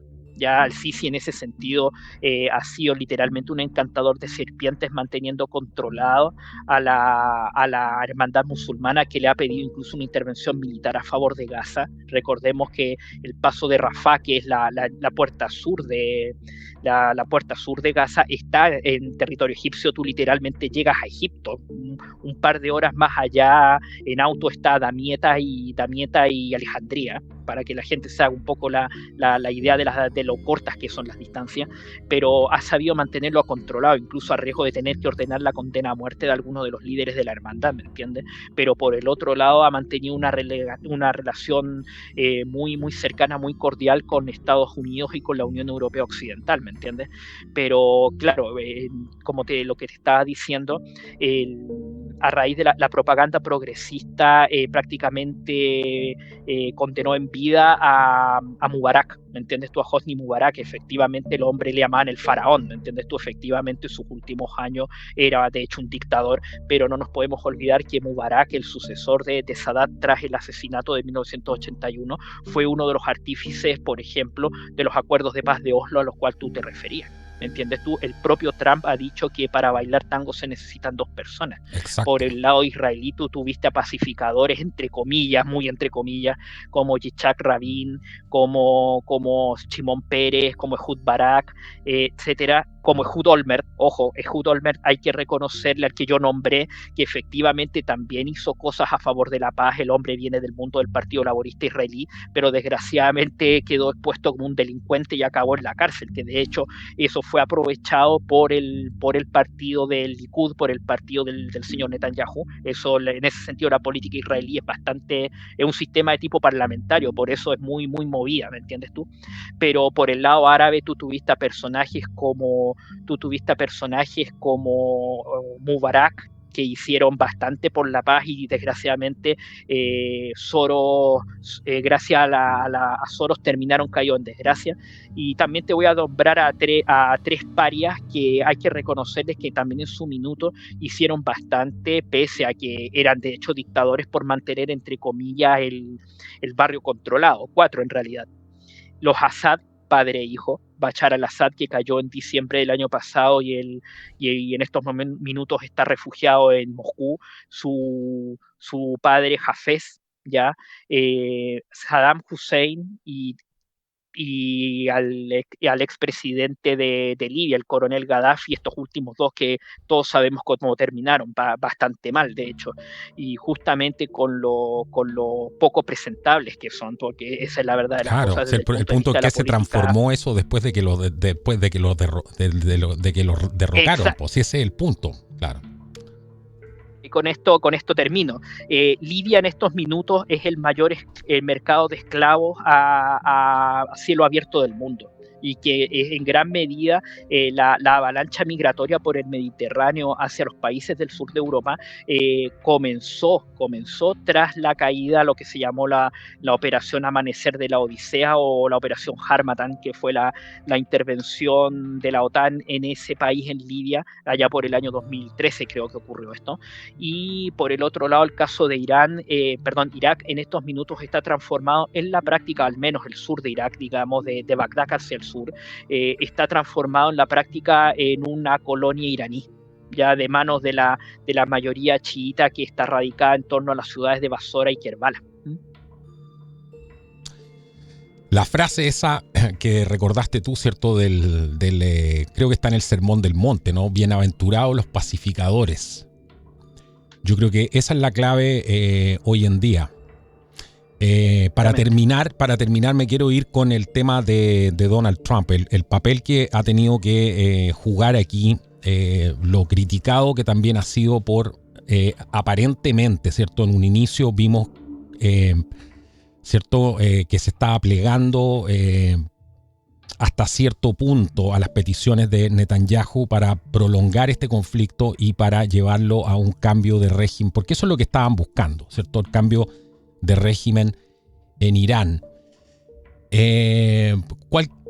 ¿Cómo evalúas tú el comportamiento de Mr. Trump en este complicado momento que le ha tocado vivir? ¿Cómo ha tenido que ir balanceando las cosas? ¿Estará perdiendo el poder Netanyahu, el poder que tiene sobre su gabinete, crees tú, de los asesores, ¿crees tú que eso está en entredicho? ¿Crees que va a haber un renacimiento, digamos, del americanismo en el sentido de, cierto, apoyar el plan original de MAGA, lo que muchos han criticado, cierto, que no es hacer a Israel grande de nuevo, sino que Estados Unidos? ¿Cómo ves tú el papel que ha jugado Trump aquí? Mira, nosotros lo conversamos en nuestro programa de nuestra pauta, Carlos. Yo te lo comenté y aquí voy a ser muy sincero con nuestro público que nos escucha, que como siempre agradecerle la tremenda, la sintonía a nuestros programas, el apoyo que dan al canal. Claro, cosa aparte es lo que ustedes opinen en la caja, que a uno a veces le desencaja las opiniones de algunas personas, valga la redundancia, pero uno también trae lo mejor de uno para ustedes, ¿me entiendes tú? Y yo no les voy a mentir que el sábado en la noche este tema a mí me tenía muy, muy apenado, muy triste. Efectivamente no es algo para celebrar, ¿me entiendes tú? Porque en algunos círculos, en algunos canales de Telegram, por ejemplo, se vieron celebraciones, manifestaciones. Mira, incluso te voy a comentar una anécdota que va a resultar Por favor, un poco adelante. extraña, tratándose de que este canal nosotros no nos dedicamos a ese tipo de temas, ¿me entiendes tú? Sí. Yo estaba comiendo a esa hora cuando se dio la alerta. A mí me llegó primero al teléfono y después la radio cortaron y ahí dijeron que efectivamente se estaba produciendo la esperada intervención estadounidense en Irán a través de una caravana aérea. Aquí voy a hacer un pequeño, más o menos el técnico, ¿me entiendes tú? Lo que manejamos de la información. Se trató de una agrupación de 7 aeronaves B-2 Spirit, se conocía aeronave del tipo ala volante, que hicieron un vuelo prácticamente titánico, más o menos imitaron lo que se llamaba la operación Domo de Cromo de la década de los 60, donde siempre se mantenían aviones volando cargados con artefactos atómicos que estuvieran disponibles a todo tiempo, ¿me entiendes tú? El concepto que se llama en Estados Unidos los Minutemen, ¿me entiendes tú? Los hombres con los que siempre se puede contar, que fueron acompañados fundamentalmente por aviones de caza y por reabastecedores aéreos. A la práctica se trató de una caravana de casi 135 aviones. De hecho, los aviones que ejecutaron el ataque con estas 13 o 14 bombas del tipo GBU-57, las que se llaman las bombas MOP, ya pesan casi 13 toneladas, pero la carga útil explosiva es de solamente 2,4, prácticamente dieron la vuelta al mundo.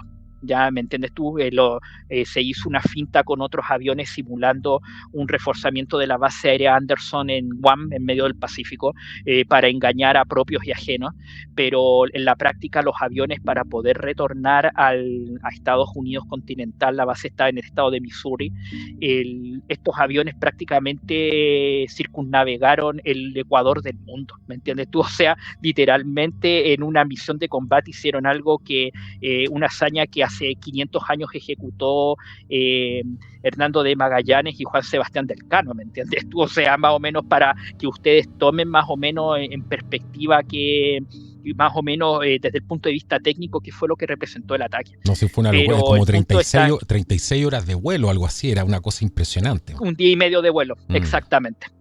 Y el asunto es que, claro, esa misma noche se vieron, y esta es la anécdota que voy a contar, algunas celebraciones un poco salidas de tono. Yo esa noche estaba inmediatamente a la televisión, ver qué información había disponible, CNN, la BBC, Telesur también, que estaba, en ese sentido uno tiene que ser abierto, ¿me entiendes tú? No porque Telesur sea el hocico de Saurón de la tiranía venezolana, no lo va a dejar de ver, ¿me entiendes tú? Ahí también se dan señales que son interesantes para el análisis. Pero aquí es donde viene la anécdota que yo califico incluso hasta grosera. A esa hora un canal argentino estaba transmitiendo un conocido programa que se da todos los sábados con una conocida presentadora de la televisión argentina, que además es muy cercana al presidente Javier Milei, perdón, que es Mirta Legrand, ¿me entiendes tú? Cuando dieron al aire la noticia del ataque, se hizo un brindis. Ya se hizo un brindis al aire, yo lo consideré, y a mí ¿sabes qué? A mí que es lo que me molestó de la situación, Ujú. Mirta Legrand es la gran señora de la televisión argentina, tiene cerca de 90 años y ha tratado con jefes de Estado y con políticos. Y a una persona de ese calibre se le pediría por lo menos que salga de la caja de lo que es propiamente el mundo de las lentejuelas, de las candilejas, y estudie un poco de geopolítica. Claro, Ya, porque este tema, esta crisis completamente se de acuerdo hizo, contigo. si esta crisis se hubiera manejado mal, no estaba para un brindis de champaña, ¿me entiendes tú? Estaba para ir a la farmacia más cercana y conseguir pastillas de yodo, ¿me entiendes? Y ese es el punto que, claro, y en Estados Unidos se vieron protestas bastante vocales desde el mundo del movimiento MAGA. Tú nombraste a personajes como Steve Bannon y Tucker Tucker Carlson, Carlson, entre que otros, ya ¿cierto? ellos ya hicieron la raya en la arena, y esta es la advertencia que yo le quiero hacer a nuestros amigos que nos escuchan. Bueno, ahora Ellos a hace todo mucho esto es súper importante, porque tú los mencionaste de nuevo, súper importante, lo están tratando de traidores, como si lo estuviera pagando Qatar, ¿no? Porque eso es lo que siempre dicen cuando se critica este tema. Sobre todo, y que no, la gente tampoco se para, porque aquí se está criticando al gobierno, al manejo que ha tenido Netanyahu, así como también el manejo del gobierno iraní con lo que está haciendo. Pero hay gente que se queda en lo emocional para hacer el análisis. Entonces lo están tratando de traidores exactamente. y están tratando de No, reemplazar sí, el movimiento MAGA. Es, una estupidez, una tontera. Míralo, esto yo me hago cargo de lo que digo. Hay muchas bocas y mentes estúpidas opinando sobre este tema, ¿me entiendes tú? Y personajes como Steve Bannon, que incluso, ojo, recordemos que Steve Bannon está con una persecución judicial sobre su espalda. Recordemos ese tema.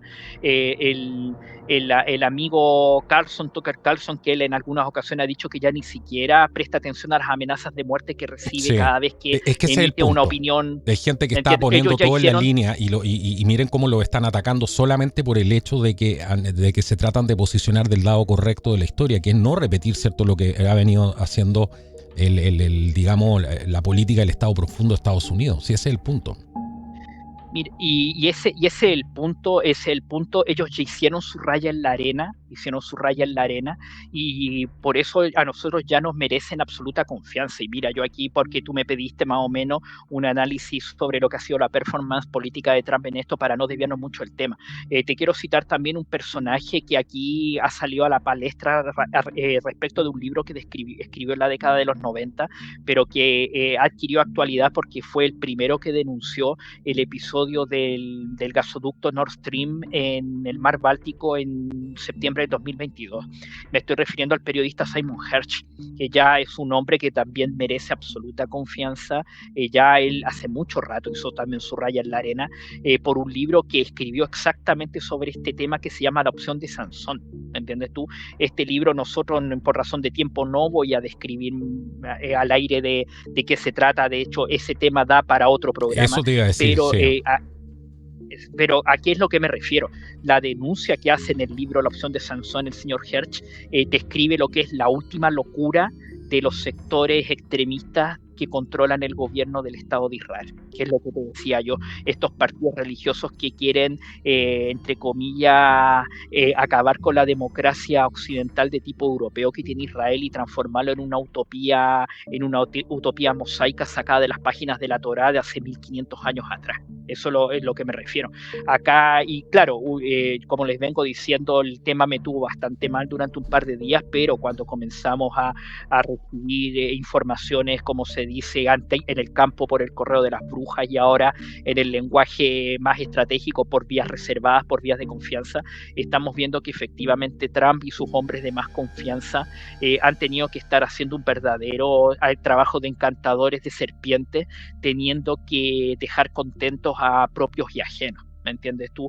Ahora sabemos de que hubo ciertas negociaciones, de que Irán, la retaliación iraní esperada contra la base de Al Ubaid en Qatar fue avisada, y que en la práctica fue un ataque casi simbólico. Y ese es el punto que yo quiero hacerte, Carlos, que especialmente los fanáticos religiosos de Occidente no ven. En la cultura oriental, y cuando yo hablo cultura oriental estoy hablando del canal de Suez hacia el oeste, o sea, esto comprende el mundo árabe, el mundo japonés, el mundo chino, el mundo persa, el mundo mongol. El concepto de honor aún está muy afincado, algo que en el occidente se ha perdido, y el concepto de salvar la cara en el mundo oriental es aún muy, no, muy válido, ¿me entiendes tú? En el caso ahora que estamos hablando del peligro de ataque nuclear, ¿me entiendes tú? Una de las cosas que complicó la rendición de Japón tras los dos ataques nucleares en agosto del 45 y que es algo que nosotros se va a conmemorar los 80 años en un par de meses más y que es algo que yo pienso que como programa debiéramos estudiar a propósito del peligro que estamos viendo como humanidad. Una de las cosas que complicó la rendición japonesa en aquella época fue el concepto aquel de salvar la cara. ¿Qué explicación le iban a dar el gobierno y la casa real? En esos momentos el emperador de Japón tenía un estatus de divinidad, lo que le llamaban el hombre que también es Dios, ¿me entiendes tú? En japonés. Explicarle a los 100 millones de habitantes que en aquella época tenía el Japón, de que el Dios que también es hombre había sido derrotado por una nación de bárbaros como lo eran los Estados Unidos y sus aliados. ¿Me entiendes tú? Eso complicó mucho y ahí justamente se tuvo que hacer un trabajo literalmente de filigrana que para lograr un cese de las hostilidades que terminó también incluso con muchas personas, ¿me entiendes tú? Emprendiendo la última singladura, ¿me entiendes tú? Muchos que después de suscribir el documento de rendición pusieron fin a su vida en la tradición de aquel país. Y en el caso de Irán en particular, ese era el problema que tenían los ayatolás. Necesitaban salvar la cara, no tanto frente a su pueblo, frente a lo que estaba haciendo la respuesta israelí, por el ataque israelí, perdón, porque en general Irán le propinó golpes bastante duros. Tú me preguntabas, por ejemplo, por la situación del puerto de Haifa. En estos minutos el puerto de Haifa está en el suelo. ¿Me entiendes tú? Es el único puerto terminal de contenedores que tiene Israel y uno de los pocos, yo diría que junto con Istambul y Alejandría son los únicos 3 terminales de contenedores que existen en el Mediterráneo Oriental, un mar que tiene mucho tráfico comercial, porque recuerden que ahí se unen tres mundos, el mundo de África, el mundo de Europa y el mundo euroasiático, el mundo asiático fundamentalmente. Es un puerto que tiene bastante tráfico en estos minutos, los ataques muy bien dirigidos, incluso se dice que utilizaron armamento ruso, habrían utilizado el misil hipersónico Calibre en español, que también se está utilizando en Ucrania. Prácticamente habrían destruido todo el equipamiento, entre otros el material de grúas, el material para movilizar carga. Incluso se habla de que no antes de 14 meses el puerto podría estar operativo al 100%, con lo que eso representa no solamente para la economía propia de Israel, sino también para los demás países que dependen a través de los sistemas multimodales de logística, recibir su carga. Por ejemplo, los países de Asia Central, cuya única salida al mar justamente a través del puerto israelí o bien a través de los puertos rusos y chinos en el Pacífico, ¿me entiendes? Esa es la dimensión de el caos que estaba provocando este intercambio misilístico entre esas dos naciones. Y por tanto, claro, los ayatolás podían darse por satisfechos por, entre comillas, el castigo que le propinaron a Israel, pero ¿qué explicación le iban a dar a su nación frente a este insolente, entre comillas, Donald Trump, que, entre comillas, puso en órbita la joya de la corona de su programa de desarrollo atómico, que era la estación atómica de Fordow, que no es una central, como dijo equivocadamente el presidente Boric? Lo que se le llama en técnica central nuclear es para la producción de energía. ¿Ya? Ahí lo que ocurría en Fordow era fundamentalmente enriquecimiento de material y habían algunas instalaciones de tipo administrativa para la gestión del programa. ¿Ya? Es importante hacer ese punto.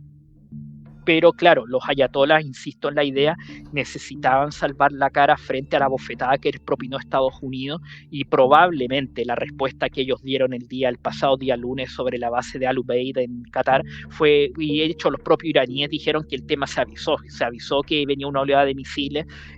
Al parecer muchos de ellos ni siquiera alcanzaron a tocar el terreno porque fueron derribados por la antiaérea estadounidense, lo más notable fueron las escenas de pánico que se vieron en los centros comerciales que siempre están llenos de los Emiratos y del mismo Qatar, ¿me entiendes? Así que en este sentido, Trump ahora, con los pasos que él ha estado dando en estas últimas semanas, en esta semana que ya termina, el acuerdo el armisticio, porque esto no es técnicamente un acuerdo de paz ni un tratado de paz, es básicamente un simple cese al fuego, para que la gente se haga una idea. Es compararlo, por ejemplo, con lo que fue el armisticio de noviembre del año 18 entre Alemania y la Triple Entente, ¿me entiendes tú? Que podía romperse en cualquier minuto, y de hecho se han estado viendo algunos intercambios esporádicos de fuego. Tú mismo hablaste de que la violencia está retornando, entre comillas, a Franja de Gaza, y no en buenos términos para Israel. Israel está teniendo bastantes bajas, lo cual da a entender de que al parecer Hamás aprovechó estos 12 días para reponer stock de munición, para darle descanso a su, entre comillas, personal, y eventualmente volver a la carga. Un detalle técnico de que a menudo se olvida, y con esto termino el análisis respecto de que estaríamos viendo nuevamente retornar al Trump del movimiento MAGA, de que prometió efectivamente en 2016 y en 2024 de que Estados Unidos no se involucraría en nuevas guerras extranjeras. Efectivamente Israel, con los bombardeos en Gaza, todos lo vimos, efectivamente las imágenes fueron brutales, ¿me entiendes tú? Niños muertos, etcétera. No es necesario abundar en eso, pero también cometió un tremendo error, que fue el mismo error que cometió Alemania en Stalingrado y en otras ciudades rusas. Cuando tú reduces como lo llaman los ingleses, a rubles, ¿me entiendes? Tú reduces a escombros grandes ciudades, especialmente cuando tú tienes construcción en altura, sin querer le proporcionas fortines a la resistencia, a grupos guerrilleros de partisanos que te pueden hacer una lucha sobre el terreno, apegados al terreno, abrazados al terreno, que era lo que los alemanes de los 40 llamaban la Rattenkrieg, la guerra de las ratas, que fue algo que después imitaron los vietnamitas durante 30 años en Indochina, los famosos túneles de Cu Chi, por ejemplo, algo que los chinos tienen bastante claro a partir de la doctrina de Mao, que él describió bastante bien en un libro que yo pienso que en Occidente se ha olvidado, pero que los estrategas occidentales, al menos los círculos especializados, no lo olvidan, que es el famoso de la guerrilla, ya que un libro que aquí en América se estudió mucho durante el periodo de las luchas antiterroristas de los 70. Es algo que tienen bastante claro, que es una lucha sobre el terreno, donde a menudo la tecnología muchas veces se ve superada en realidad por la capacidad de resistencia, por el espíritu humano, por la capacidad de vencer y de sobreponerse que tienen los gobernantes, los combatientes de ambos bandos. Uh-huh. De ambos bandos, perdón. Y déjame decirte que, y esto es un dato histórico, especialmente para quienes me van a criticar, en este tipo de lucha de ratas, de lucha de guerrilla, en general a las Fuerzas Armadas de Israel le ha ido mal. Ya recordemos que a Israel, cuando intervinieron cuando intervinieron en Líbano en la década del 80, lo que se llamó la Operación Paz en Galilea, a partir del año 82, que trajo Ariel Sharon, ahora recordé el nombre, cuando el propio Sharon, por ejemplo, en aquellos años se les indicó ser el culpable de la matanza de Sabri Chatila, ¿me entiendes tú?, los altos del Golán, etcétera, cuando los árabes le ofrecieron, le plantearon una lucha de tipo guerrillera sobre el terreno, Israel, que era un ejército de tipo occidental que se comenzó a basar mucho en su tecnología, le fue mal. Y de hecho la retirada que emprendieron del sur del Líbano allá por el año 91 fue una retirada vergonzosa, ignominiosa, muy similar a la retirada que hizo la Unión Soviética de Afganistán en 1988 o a la que hizo Estados Unidos de Afganistán el año 2021.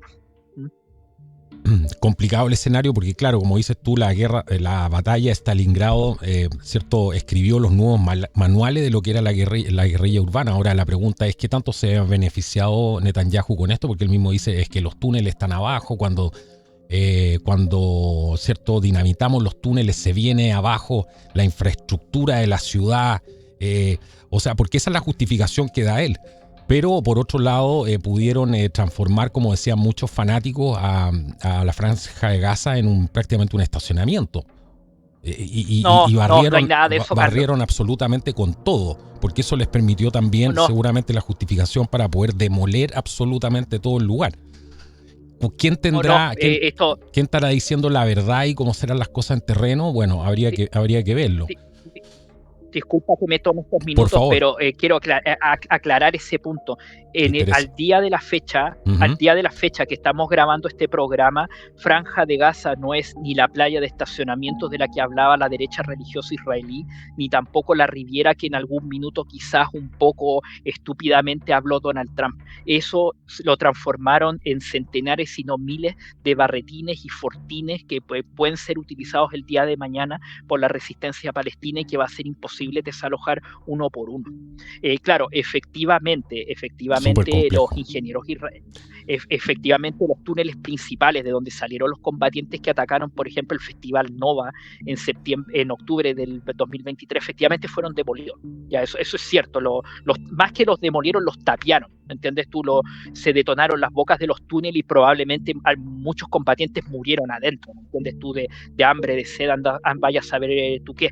Pero cuando tú, y eso es cosa de revisar las imágenes, cuando tú provocas lo que se llama una mina, en la época de la Primera Guerra Mundial se usaron mucho, cuando tú detonas explosivos a gran profundidad y hay arriba edificios, se nota, ¿me entiendes? Tú se abre un cráter y el edificio se derrumba. Lo que nosotros hemos visto en realidad, la mayor parte de las veces, son edificios que son destruidos desde el aire por aeronaves o por drones cargando misiles, y ahí no hay la destrucción de los túneles. Y yo te lo voy a decir abiertamente, mi opinión. Lo que pasa es que lo que yo te decía, eso es lo que dice Netanyahu, esa es la justificación que da para la magnitud de la destrucción. Claro, porque él lo explica muy bien. Totalmente. Dice, bueno, esto fue lo que pasó, nosotros no tenemos otra manera de combatir acá. Eso es lo que está diciendo él. No, ahí él está mintiendo, yo te lo digo abiertamente, él le está mintiendo a la opinión pública de su país. Y a mí me sorprende porque en general los oficiales de Estado Mayor israelíes son gente bastante bien preparada. A mí me sorprende que no se les haya pasado por la cabeza lo que fue la experiencia de Cuchí en Vietnam, lo que fue, como tú nombrabas, Stalingrado, lo que fue la ciudad de Hue en Vietnam, la famosa batalla de Hue durante la ofensiva del Tet, donde efectivamente, claro, los estadounidenses ahí hicieron una estrategia clásica de ablandamiento para luego hacer avanzar a su infantería, pero claramente transformaron la ciudad en una red de fortines en base a los edificios derrumbados que prácticamente yo diría que a nivel de lo que fue la opinión pública, Estados Unidos perdió la guerra en Hue, por las imágenes que se vieron ahí de los muchachos, de los jóvenes teniendo que desalojar muchas veces a viva fuerza, ¿me entiendes tú? Incluso muchas veces cometiendo auténticas masacres, teniendo que desalojar al combatiente vietnamita que estaba escondido en estos edificios ruinosos que se transformaron en auténticas fortalezas. A mí me sorprende que no hayan sacado, yo pienso que ahí nuevamente es donde jugaron la base de la magia política. Probablemente Netanyahu confió en que una intervención internacional a su favor iba a hacer cesar el conflicto antes de que comenzara a articularse una resistencia a partir de las ruinas, pero lo que no contó él fue con la repulsa internacional generalizada que provocó el ataque. Tiene sentido. Nuevamente, lo que yo te decía, y con esto termino, perdió el sentido de las dimensiones en política, perdió el sentido del tiempo, del espacio y del peso que sí tenían antecesores suyos que tú nombraste, como por ejemplo Pérez, Rabin y Begin, ¿entiendes tú? El tipo literalmente fue lo que le ocurrió a un piloto que vuela de noche y más encima se pierde en una nube. Así de simple. Exacto. Bueno, no hemos ido un poco hacia otro lado, pero es que este programa, hay tanta información que está aquí dando vuelta. Yo creo que no cubrimos ni siquiera un cuarto, Pablo, de todo lo que teníamos aquí, pero más o menos la pauta se cumplió, ¿cierto? Los puntos. Vamos a tener que hacer un programa también para hablar de la falacia esta de la izquierda defendiendo a Palestina, que yo lo encuentro, que es otro tema, ¿no? Porque la izquierda nunca ha sido defensora de las vidas humanas, no le interesa eso. Sin embargo, aquí han mostrado una cantidad de banderas, ¿cierto? También y han contaminado todo el debate. Y eso es algo que la gente también se cuelga mucho de eso, ¿no? y ha pasado. Eso es súper interesante, vamos a tener que también comentarlo en alguno de los próximos programas aquí en el podcast de Contracultura. Bueno, si me permites el punto... Sí. Pues me permite, disculpa que te interrumpe, Carlos, eso es importante dejar hecho el nexo para el próximo programa, a propósito también de lo que se está viviendo aquí en Chile, en nuestro país, donde nosotros grabamos Contracultura, como siempre, para ustedes, llevándole lo mejor de nosotros para ustedes. Recordarte a ti y a nuestros amigos que nos escuchan lo que algunos llaman el teorema de Stalin, ¿me entiendes tú? Que eso te sirve más o menos para entender cómo opera la izquierda, y yo aquí hablo de todas las izquierdas, ¿me entiendes tú? Desde el marxismo más clásico hasta lo que se llama el marxismo de la deconstrucción. Recuérdate cuando Stalin dijo en alguna ocasión: una vida humana perdida es una tragedia, pero 1 millón de ellas es una estadística solamente. Eso te permite entender más o menos cómo ellos entienden los derechos de las personas en la lucha, en la política, que en definitiva se la tiene que entender, desgraciadamente, como la lucha por el poder. Sí, claro, ¿no? Y que vayan a pelear las vidas en Venezuela, ¿cierto? Que se están perdiendo, en Cuba, en Nicaragua, ¿no? Ahí silencio absoluto, porque es una conveniencia política solamente el atacar constantemente también a Israel, entendamos esa parte también, ¿cierto? Así que bueno, esto y mucho más. Si quieres entrar hoy día a acceder a todos los programas de Contracultura sin comerciales y antes que nadie, bueno, Contracultura es financiado por la audiencia. Entra ahora en www.contraculturatv.com, sin filtros, sin censura, sin publicidad, sin interrupciones. Lo puedes probar gratis por 7 días. Esta es nuestra manera de financiarnos, no le debemos nada a nadie, solamente estamos en deuda contigo y estamos tratando de ir en búsqueda, no tenemos la verdad, estamos tratando de ir en búsqueda de la verdad, que es algo muy, muy diferente. Nos vemos en un próximo programa, que Dios los bendiga y que sea hasta la próxima. Bienaventurados los pacificadores. Chao, chao.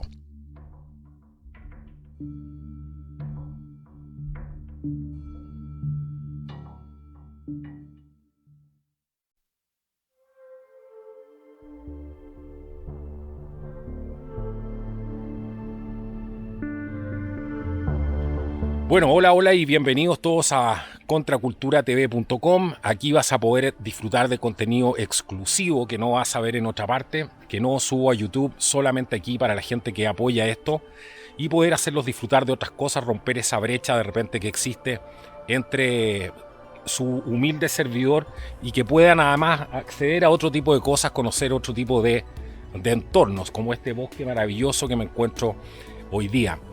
Así que les quiero dar a todos la más cordial bienvenida. Aquí van a poder disfrutar en el fondo de todos los programas de Contracultura, sin comerciales, sin interrupciones y por supuesto también contenido exclusivo.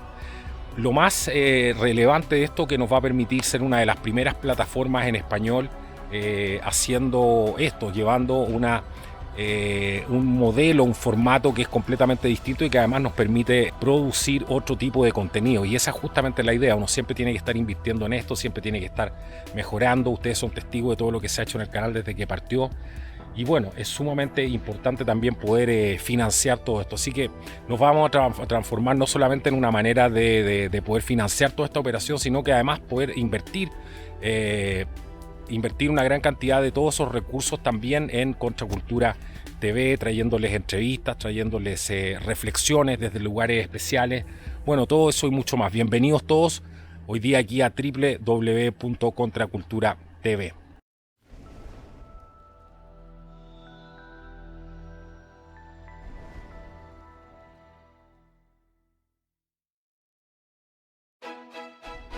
Bueno, y ahora tenemos una promoción exclusiva. Entra ahora a www.contraculturatv.com, disfruta de todos los programas sin interrupciones, sin comerciales y además contenido exclusivo, y obtén un 50% de descuento utilizando el código CONTRA. Exacto, tienes que entrar, pincha en el plan Insider y luego en el checkout utilizas el código CONTRA y está listo. Ya tienes un 50% de descuento en esta imperdible oferta de lanzamiento. No dejes que la verdad te encuentre. Entra ahora a www.contraculturatv.com.